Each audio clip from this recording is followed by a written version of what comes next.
କଳିଙ୍ଗ ବୀର ରାଜା ଖାରବେଳ MCQରେ ଦେଖିବା ଆଜି ତାଙ୍କ ଖେଳ। ନମସ୍କାର ବନ୍ଧୁମାନେ, ଯଦି ଆପଣ ଓଡ଼ିଶାର ସରକାରୀ ଚାକିରି ପାଇଁ ପ୍ରସ୍ତୁତ କରିଛନ୍ତି ତେବେ ଏହି ଭିଡ଼ିଓ ଆପଣଙ୍କ ପାଇଁ ଅତ୍ୟନ୍ତ ଉପଯୋଗୀ ହେବ। କାହିଁକି ନା ଆଜି ଆମେ ରାଜା ଖାରବେଳଙ୍କ ଉପରେ ଡିସ୍କସନ୍ କରିବା। ଏହିଟା ଆମ ଓଡ଼ିଶାର ସମସ୍ତ ଇମ୍ପୋର୍ଟାଣ୍ଟ ରହିବ। କେଉଁ କେଉଁ ପରୀକ୍ଷା ପାଇଁ ନା JT କିମ୍ବା AT, SSB, TET, RI, ARI, ଅମିନ, ଓଡ଼ିଶା ପୋଲିସ, ଫରେଷ୍ଟ ଗାର୍ଡ, এই ଯେଉଁ ବିଭିନ୍ନ ଏକ୍ଜାମ୍ ପାଇଁ ଏହା ନିଶ୍ଚିତ ଭାବରେ ଆପଣମାନଙ୍କ ପାଇଁ ଉପଯୋଗୀ ରହିବ। ତେଣୁ ଯେଉଁମାନେ ଆମ ଚ୍ୟାନେଲକୁ ଦେଖୁଛନ୍ତି ନିଶ୍ଚିତ ଭାବରେ ସବସ୍କ୍ରାଇବ୍ ଗୋଟିଏ କରିଦିଅନ୍ତୁ। ଓଡ଼ିଆ ଲର୍ଣ୍ଣିଂ ଏକାଡେମୀକୁ ଲାଇକ୍ କରନ୍ତୁ, କମେଣ୍ଟ କରନ୍ତୁ, ସେୟାର କରନ୍ତୁ ଏବଂ ସବସ୍କ୍ରାଇବ୍ କରନ୍ତୁ ଏବଂ ଭିଡ଼ିଓଟିକୁ ଶେଷ ପର୍ଯ୍ୟନ୍ତ ଦେଖନ୍ତୁ। ଚାଲନ୍ତୁ ଆରମ୍ଭ କରିବା ଆଜିର ଖାରବେଳ ବିଷୟରେ। ଏହା ସମସ୍ତ ପରୀକ୍ଷା ପାଇଁ ନିଶ୍ଚିତ ଭାବରେ ଉପଯୋଗୀ ହେବ। ତେଣୁ ବାଇଲିଙ୍ଗୁଆଲ କୋଶ୍ଚିନ୍ ରଖିଛି। ଏହି ପ୍ରଶ୍ନ ଗୁଡ଼ିକ ମଧ୍ୟରୁ ଅଧିକାଂଶ ପୂର୍ବ ଇୟର୍ରେ ଏହି ପ୍ରଶ୍ନ ଗୁଡ଼ିକ ଆସି ସାରିଛି। ତେଣୁ ଆପଣମାନେ ହେଲା କରନ୍ତୁ ନାହିଁ, ଶେଷ ପର୍ଯ୍ୟନ୍ତ ଦେଖନ୍ତୁ। ପ୍ରଶ୍ନ 1, which of the following was the capital of king Kharavela? କେଉଁଠି ରାଜା ଖାରବେଳଙ୍କ ରାଜଧାନୀ ଥିଲା? ବିରଜା, ବିଷ୍ଟାପୁର, କଳିଙ୍ଗନଗର ନା ସିଂହପୁର? ଏଇଟା LTR ର ପ୍ରିଲିମ୍ରେ ଆସିଥିଲା। ତ ଏହାର ସଠିକ ଉତ୍ତର ହେଇଯିବ ଖାରବେଳଙ୍କ ସମୟରେ ତାଙ୍କ ରାଜଧାନୀ ଥିଲା ଅପସନ୍ ସି କଳିଙ୍ଗନଗର ହେଇଯିବ ସଠିକ ଉତ୍ତର। ଅପସନ୍ ସି ହେଇଯିବ ସଠିକ ଉତ୍ତର। ପରବର୍ତ୍ତୀ ପ୍ରଶ୍ନ ଦେଖିବା ନମ୍ବର 2, ହାତୀଗୁମ୍ଫା ଶିଳାଲେଖ କାହା ଦ୍ୱାରା ପଢ଼ା ଯାଇଥିଲା? ମ୍ୟାକ୍ସ ମୁଲାର, ଆଲେକ୍ଜାଣ୍ଡର କନିଂହାମ, ଜେମ୍ସ ପ୍ରିନ୍ସେପ ଏବଂ ଆଣ୍ଡ୍ରିଉ ଷ୍ଟର୍ଲିଂ? ତାହେଲେ ଏହାର ସଠିକ ଉତ୍ତର ହେଇଯିବ ଅପସନ୍ ଡି ହେଇଯିବ ସଠିକ ଉତ୍ତର, ଆଣ୍ଡ୍ରିଉ ଷ୍ଟର୍ଲିଂ। କେତେ ଜାଗାରେ ଜେମ୍ସ ପ୍ରିନ୍ସେପ ମଧ୍ୟ ଦେଇଛି, କିନ୍ତୁ ଜେମ୍ସ ପ୍ରିନ୍ସେପର ବେଶୀ କରି ଅଶୋକଙ୍କ ଶିଳାଲେଖକୁ ପଢ଼ିବାରେ ପ୍ରଥମେ ଏହି ଜେମ୍ସ ପ୍ରିନ୍ସେପ ହେବ। ଠିକ ଅଛି।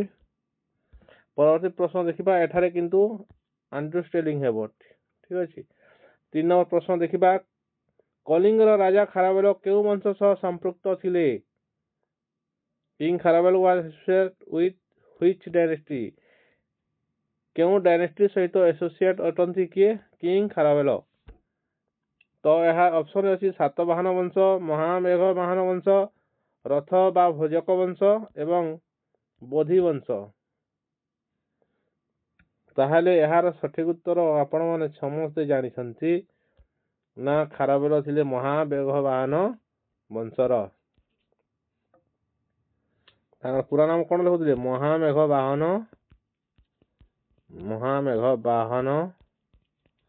ଐର ଖାରବେଳ ଲେଖନ୍ତି। ଐର ଖାରବେଳ। ଠିକ ଅଛି। ହାତୀଗୁମ୍ଫା ଶିଳାଲେଖ କେଉଁ ରାଜା ବିଷୟରେ ସୂଚନା ଦେଉଛି?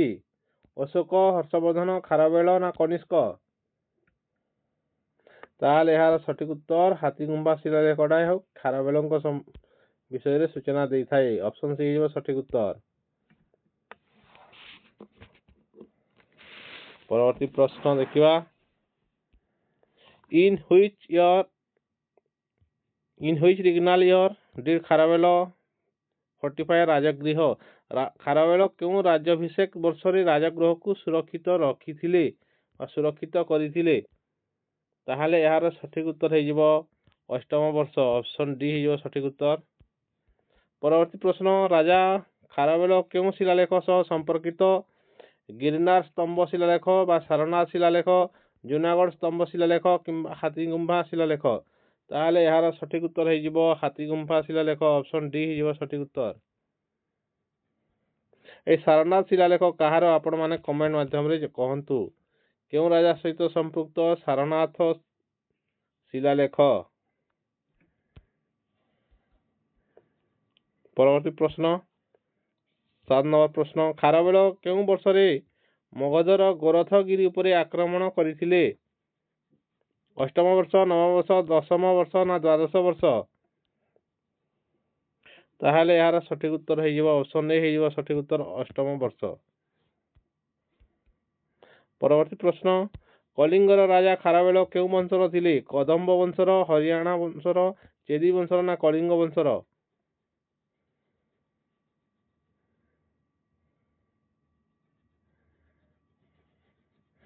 ତାହେଲେ ଏହାର ସଠିକ ଉତ୍ତର ହେଇଯିବ ଚେଦି ବଂଶର। ଅପସନ ସି ହେଇଯିବ ସଠିକ ଉତ୍ତର।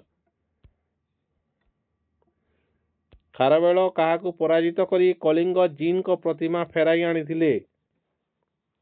ଡିମେଟ୍ରିୟସ୍, ସାତକର୍ଣ୍ଣୀ, ବୃହସ୍ପତି, ବିଦ୍ୟାଧର। ତାହେଲେ ଏହାର ସଠିକ ଉତ୍ତର କେଉଁଟା ହେବ? ଆପଣମାନେ କମେଣ୍ଟ ମାଧ୍ୟମରେ କରିବେ, କମେଣ୍ଟ କରିବେ।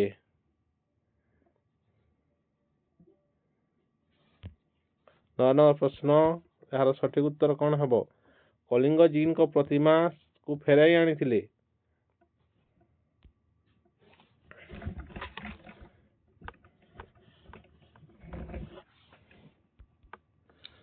ପରବର୍ତ୍ତୀ ପ୍ରଶ୍ନ, ନିମ୍ନଲିଖିତ ମଧ୍ୟରୁ କେଉଁ ରାଜା ଜୈନ ଧର୍ମର ପ୍ରତିପାଳକ ଥିଲେ ବା ପରିପୋଷକ ଥିଲେ? ଅଶୋକ, ହର୍ଷ, ପୁଲକେଶିଟୁ, ଖାରବେଳ। ତାହେଲେ ଜୈନ ଧର୍ମର ପୃଷ୍ଠପୋଷକ କିଏ ଥିଲେ? ନା ଖାରବେଳ ଥିଲେ। ଅଶୋକ କେଉଁ ଧର୍ମର ପୃଷ୍ଠପୋଷକ ଥିଲେ? ବୌଦ୍ଧ ଧର୍ମର। ବୌଦ୍ଧ, ଆଉ ଇଏ ଜୈନ। ଠିକ ଅଛି।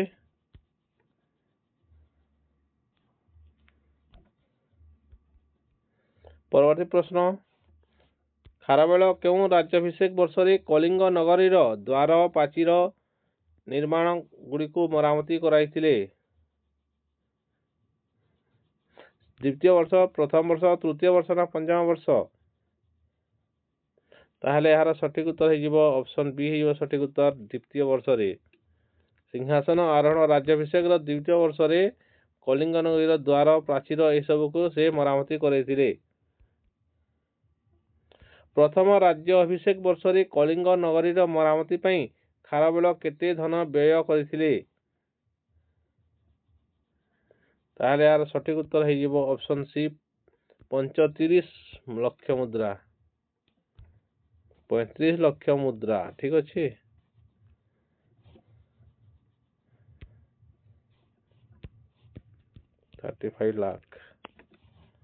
ପରବର୍ତ୍ତୀ ପ୍ରଶ୍ନ ଦେଖିବା, ଖାରବେଳଙ୍କ ସମକାଳୀନ କେଉଁ ସାତବାହନ ରାଜା ଥିଲେ? ସାତବାହନ ରୁଲର କିଏ ଥିଲେ? ଖାରବେଳଙ୍କ ସମସାମୟିକ। ତାହେଲେ ଏହାର ସଠିକ ଉତ୍ତର ହେଇଯିବ ସାତକର୍ଣ୍ଣୀ।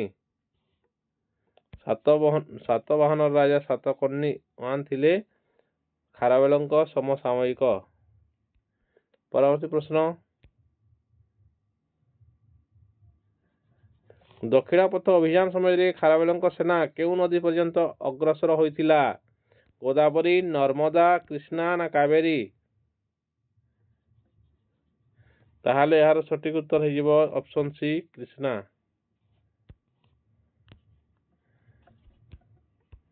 ପରବର୍ତ୍ତୀ ପ୍ରଶ୍ନ, ବିଜୟ ଉତ୍ସବ ପାଇଁ ଖାରବେଳ କେଉଁ ରାଜ୍ୟାଭିଷେକ ବର୍ଷରେ ନୃତ୍ୟ ଓ ସଙ୍ଗୀତ ଆୟୋଜନ କରିଥିଲେ? ଦ୍ୱିତୀୟ ବର୍ଷ, ତୃତୀୟ, ଚତୁର୍ଥ, ପଞ୍ଚମ? ତାହେଲେ ସଠିକ ଉତ୍ତର ହେଇଯିବ ଅପସନ ଏ ହେଇଯିବ ସଠିକ ଉତ୍ତର ଦ୍ୱିତୀୟ ବର୍ଷରେ। ପରବର୍ତ୍ତୀ ପ୍ରଶ୍ନ, ରଥିକ ଓ ଭଜକ ମାନଙ୍କୁ ଖାରବେଳ କେଉଁ ରାଜ୍ୟାଭିଷେକ ବର୍ଷରେ ପରାଜିତ କରିଥିଲେ? ତୃତୀୟ, ଚତୁର୍ଥ, ପଞ୍ଚମ ନା ଷଷ୍ଠ? ତାହେଲେ ଏହାର ସଠିକ ଉତ୍ତର ହେଇଯିବ ଚତୁର୍ଥ। ଅପସନ ବି ହେଇଯିବ ସଠିକ ଉତ୍ତର। ସିଞ୍ଚାଇ ପାଇଁ ବା ଜଳସେଚନ ପାଇଁ 300 ବର୍ଷ ପୂର୍ବେ ଖୋଦିତ ନାଳକୁ ଖାରବେଳ କେଉଁ ବର୍ଷରେ ବିସ୍ତାର କରିଥିଲେ? 300 ବର୍ଷ ପୂର୍ବେ ଖୋଦିତ କେନାଲକୁ ଜଳସେଚନ ପାଇଁ ଖାରବେଳ କେଉଁ ବର୍ଷରେ ବିସ୍ତାର କରିଥିଲେ? ତାହେଲେ ଏହାର ସଠିକ ଉତ୍ତର ହେଇଯିବ ପଞ୍ଚମ ବର୍ଷ। ଅପସନ ବି ହେଇଯିବ ସଠିକ ଉତ୍ତର।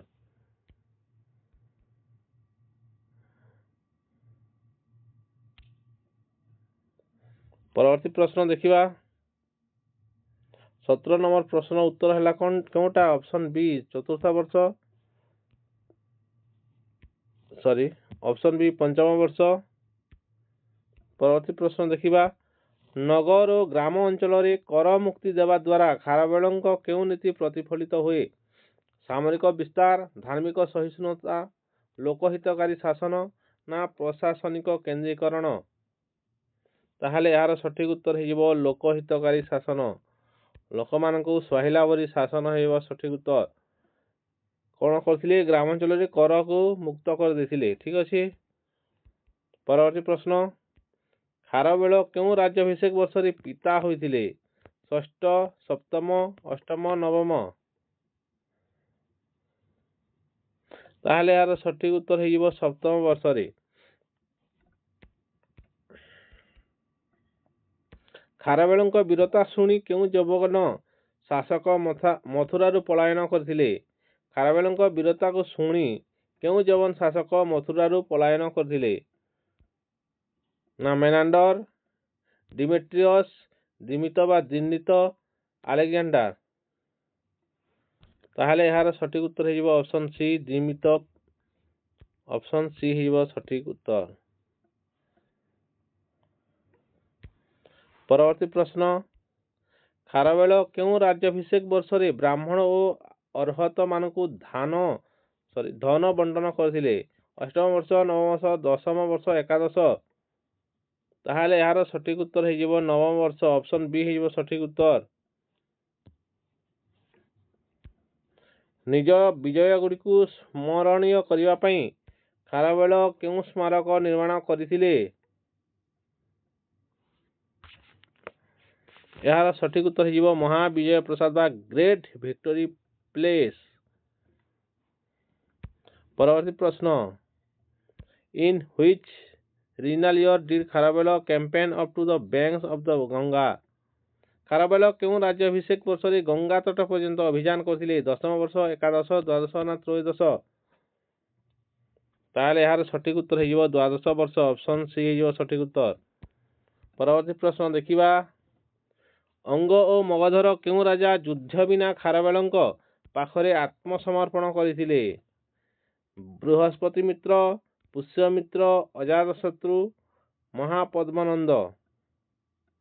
ताहले यार सठिक उत्तर हो बृहस्पति मित्र। ऑप्शन ए हो सठिक उत्तर। परवर्ती प्रश्न देखिबा, in which regnal year did Kharavela fast against the Tamil confederacy? Kharavela केउं राज्याभिषेक वर्ष रे तमिल संघ सह युद्ध करथिले? नवम वर्ष, दशम वर्ष, एकादश वर्ष ना द्वादश वर्ष? ताहले यार सठिक उत्तर हो एकादश वर्ष। ऑप्शन सी हो सठिक उत्तर। परवर्ती प्रश्न, कुमारी पर्वत उदयगिरी थिबा कुमारी पर्वत रे खारवेल केतोटी गुंफा निर्माण कराइथिले? 87 टी, 100 टी, 117 ना 150? ताहले यार सठिक उत्तर हो 117। ऑप्शन सी हो सठिक उत्तर 117। परवर्ती प्रश्न देखिबा, कुमारी पर्वतर गुंफा गुड़िक प्रधानतः कहा पई निर्मित होइथिला?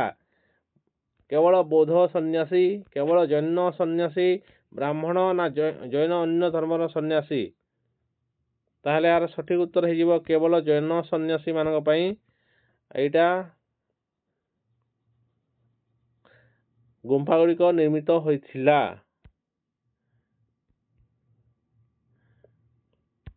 खारवेलଙ୍କ सर्वाधिक धार्मिक प्रतिपालन केउं राज्याभिषेक वर्ष सह संपर्कित? नवम, एकादश, द्वादश, त्रयोदश?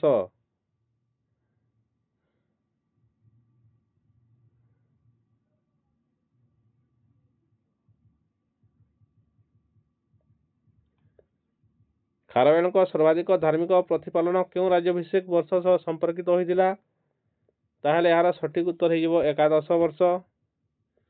आपण एते पर्यंत देखिले तेणु आपण मानकु थैंक यू। लाइक करंतु, कमेंट करंतु, शेयर करंतु एवं आम ए चैनल टी को ओडिया लर्निंग एकेडमी को सब्सक्राइब कर दियंतु। एमिति शिक्षणीय वीडियो माने देखिबा पई आपण मानकु आउ थरे बहुत बहुत धन्यवाद।